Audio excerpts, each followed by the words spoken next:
The sharp tap of her heels cracked across the marble, slicing through the hush of the restaurant. 5 hours had passed. I sat alone, swirling the remnants of my second bottle, feigning indifference to the waiter's pity and the guest's whispered sympathy. The candle had shrunk to a stub. The cake, once presented with flair, sagged into a sad monument to wasted celebration. Then she arrived, my wife, flanked by 2 companions, the laughter bubbling like overpoured champagne. "See? I told you," she announced, her voice carrying like a blade. "He'd still be here, waiting like some abandoned mutt." Their laughter stabbed through the room. I raised my glass with a thin smile, and in that gesture, I realized the game had already shifted in my favor. It wasn't always this way. Once her eyes locked with mine as if nothing else existed. She whispered forever against my chest, painted visions of children, of years entwined beyond doubt. I trusted it. For years, I believed in us. But devotion doesn't collapse overnight. It frays slowly.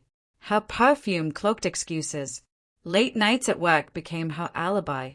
Her phone, once shared freely, turned into a fortress. I was no longer her equal, but a relic she'd outgrown.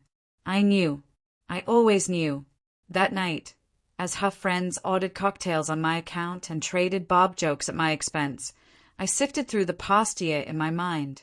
The lies, the brittle apologies, the hollow attempts to patch what was already gone. Pain had hardened into steel. They thought me weak, too bound by love to ever break free. They mistook silence for surrender. They had no idea what patience had made of me. Her arrogance betrayed her. Careless, sloppy. While she showered, I mirrored her phone onto my laptop.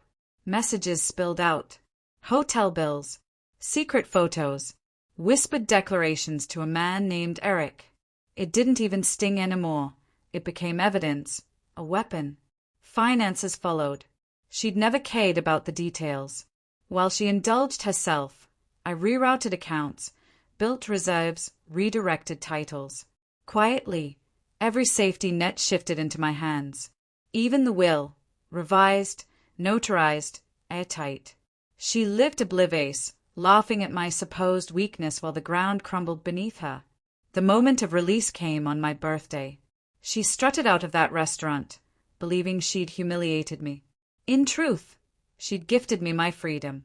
I left the bill untouched, arranged earlier to rest squarely on her card. Watching her face twist when the waiter presented hours of excess on her tab was my first taste of victory. I walked home lighter than I had in years. The real strike landed later. Divorce papers, precise and damning, reached her office in front of colleagues who'd admired her curated perfection. Eric, her fantasy future, received his own package, texts, photos, dates. His wife, too. I made sure the truth had nowhere to hide. It was clean, legal, devastating. By morning, my phone trembled with her calls. 98 attempts, her name flaring like a distress signal. She's learned now. The emptied accounts, the house locked from her reach, Eric discarded, her reputation unraveling. I didn't answer. I poured coffee, sat by the window, and let the quiet settle. Do I regret it? Not a fragment. Love is supposed to be sacred, a vow. She turned it into theater, expecting me to applaud. She forgot the stage existed only because I built it. She thought me a dog waiting loyally at the table. She was wrong. I was the wolf, and I had already slipped free, leaving her lost among the ashes she created.